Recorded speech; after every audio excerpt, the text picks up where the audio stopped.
dear sister Carla Wilson, who will ask the same questions to. How did Jehovah help you to qualify for baptism?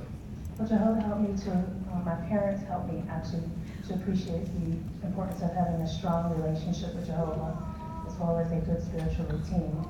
You know, they set a really good example by never missing meetings.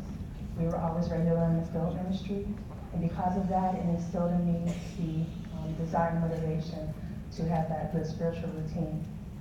As one of the youngest of six, I also saw the examples of my three older brothers.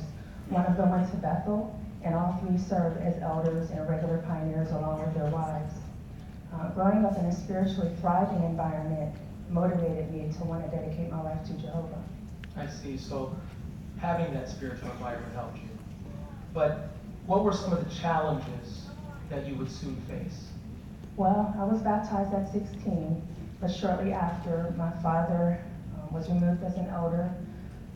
He was disfellowshipped from the congregation, and then he left our family and our home.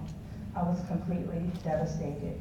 My seemingly perfect family was not so perfect, but because I knew Jehovah wasn't the cause of the turmoil, even as a young girl, I was still devastated.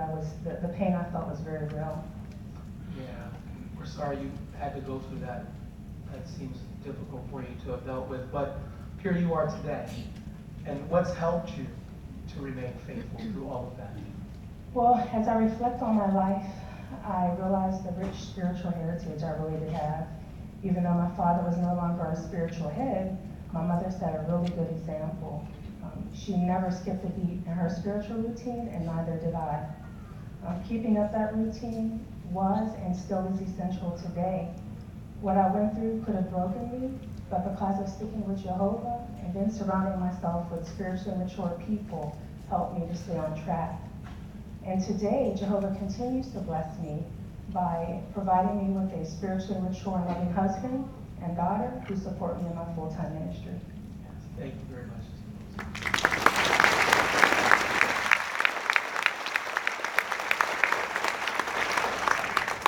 I'll speak to Sister Tammy Reed, who went through similar